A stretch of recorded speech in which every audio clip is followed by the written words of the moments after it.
So, welcome back to another episode of the Khalidiyya show. اهلا وسهلا يا باس. Yeah, boss. We call it, since we have the same name, we just figured we'd call each other boss. It's just It's an easier inside that joke, way. but It's an inside joke. But yeah, if you guys hear us calling each other boss, that's what that is. So, yeah, welcome back.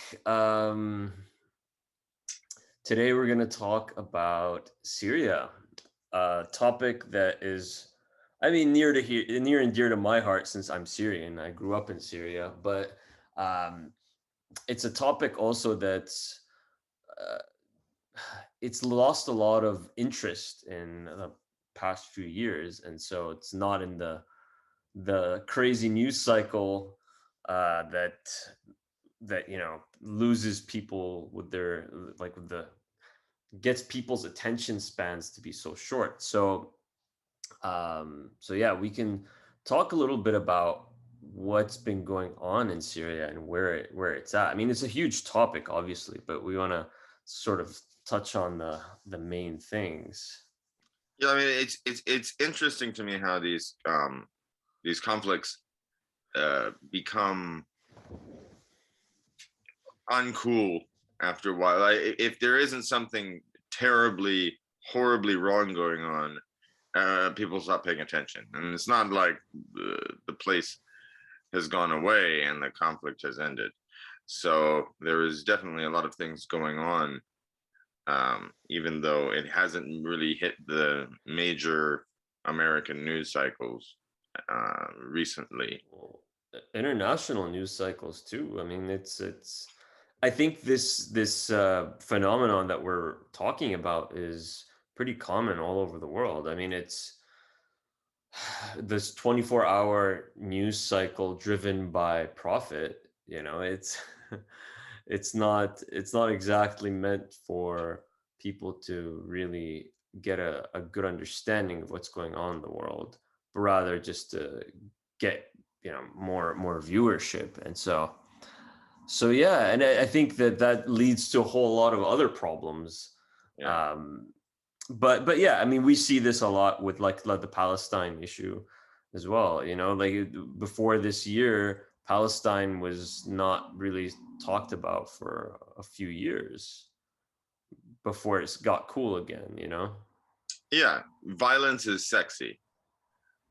This is what you Yeah, have, right. with the new with Ice news cream and is history. sexy. Yeah. Thank you, Ben and Jerry's. Shout out to Ben and Jerry's. Shout out to Ben and Jerry's for Stop calling out the selling. occupation. Well, they stopped selling. They stopped selling ice cream in the occupied in the settlements in the occupied territories. So shout out to Ben and Jerry's. They've Right. always had, that was one of the things. Like, they were recently purchased by a larger company, and one of their stipulations was you can't stop our sort of social issues. The thing, because they've always had a sort of, like, they support human rights and issues throughout the world, and that was one of their stipulations. Like, you can buy us and run the company, but you have to let us still have our moral compass. Yeah.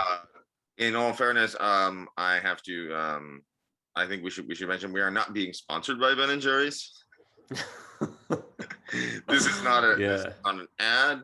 This is not a sponsorship thing. They're still selling ice cream to Israel, so I mean, like it's Baby steps. the boycott. It's not really a boycott. It's not that huge of a boycott, really, but Israel is pissed about it. But the point They're is, really pissed. oh yeah, they're coming out for ice cream blood, blood and Jerry's. But I mean, the point is, like, yeah, we're not. This is not a sponsorship. They have no affiliation with us. This is a nod to a company that I think is doing the right thing, and that's all that is. Yeah. So Syria. I I mean, it's been going on for so long now that I feel like it's very easy for it to be considered history more than it's considered something that's an ongoing conflict. Like people just are like, well, Yeah. that was years ago. Wait, that's Mm. still going on? You know, I mean, it's like the same with like conflict in the Congo, and like there are a lot of places where it's like if the conflict goes on long enough, people get fatigued by like even hearing about it, and like, Although the African conflicts, those inspire instant fatigue because no one really cares about Africa. yeah, I'll give that, like, that's a real problem. But oh yeah, um yeah. yeah, I so won't argue with you on that one, but so but yeah, so let's dive into this a little bit. Um, so in terms of like let's say where Syria stands right now, maybe like that would be a good starting point. um yeah, because I mean, since American troops uh basically mostly pulled out, um, the landscape has changed. The opposition doesn't really they don't pose enough of a threat to actually taking over the country anymore. They're not in any way positioned to winning, and now we have a lot of countries playing chess in Syria as mhm. part of like a global geopolitical power struggle. So with we could go through the big players. The United States actually hasn't pulled out very many troops. Like it's pulled out a few. Trump at one point was saying that he was going to pull out entirely, but then he got a bunch of pushback. And it was similar, kind of similar to what we were talking about with the Afghan episode, Hmm. right? Sort of similar players who were involved who were like, no, we can't desert the Kurds, and these are our people, and et cetera, et cetera. And Yeah. just so happens there's a lot of oil. All of Syria's oil is located, not all, but a lot is located in the Kurdish northeastern areas, which, by the way, isn't just Kurdish, it's mixed Arab and Kurdish. Yeah. A lot of what the misinformation is that it's majority Kurdish, when it's in fact no actual demographic study had been done by the Syrian government. So we don't really know who makes up the majority, except that that area is extremely diverse. So the Americans are still there. They are protecting the Kurds, and when I say the Kurds, also we're talking about a group, a political group, the YPD, which has ties to the PKK, right? Which is also obviously an Yeah. I outlawed mean, like terrorist Kurdish group that's on like terrorist lists. yeah. I But mean, both of those are for those who don't know, both of those are Kurdish separatist groups, nationalist groups that want to create a Kurdish state. Um, the Kurds have never had a separate state based on their nationality. We can, getting into an argument about the about nationalism and ethnic based state, um, you know, building is a whole argument that a yeah, conversation that that's a whole we don't episode. have. Yeah, we don't have room for that here. I would Yeah, yeah. say, um, I don't think. I think in a lot of ways the Americans are not protecting the Kurds as much as they were. Um, the issue with Kurdish nationalist groups is that it goes across a number of different countries, and so it's southern Turkey, it's northern Iraq, it's northern Syria, and they would like to like carve off a place to these groups would like to carve off a place and make an independent Kurdish state. But there's been a lot of stops and starts with that movement, even within the Kurdish world. So Right. You have a lot of Kurds who aren't for an independent Kurdistan. You have a lot of Kurds who are Islamists. You have a lot of communist Kurds. You have Kurds who yeah, are PKK loyal to is pretty Marxist, I think, is it not? they're Marxists. Yeah. The you have Kurds who are loyal to the Assad regime. You like the Kurds are not a monolith like that. Yeah. They're a diverse group.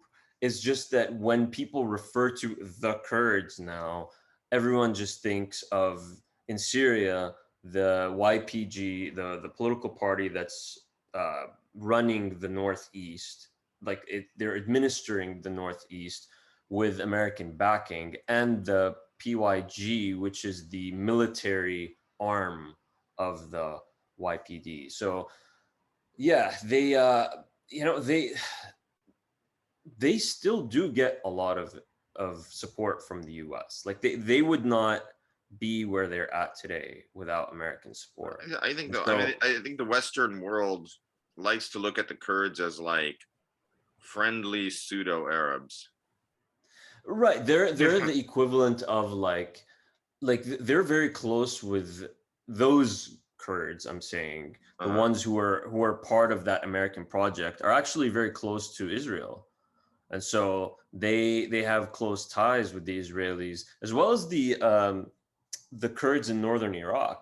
So the idea is, and this is something that we could talk about in other episodes too, but there is this general theme whereby Arab nationalism over the period of decades, many decades, had pretty much isolated a lot of ethnic minorities. And these minorities, ethnic and, well, yeah, ethnic minorities, a lot of those people were sort of screwed over because of the policies of, let's say, Ba'athist Syria or Ba'athist Iraq or Nasserist Egypt.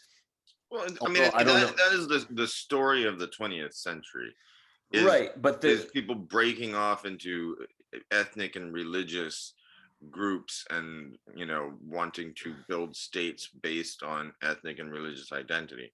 I know. I mean, yeah, I mean, it goes even further than that. Actually, it goes further back in history to the 1830s and Greek separatism from the Ottoman Empire and right, you right. know all But through with that. the Kurds though, they like you said, never got a state. When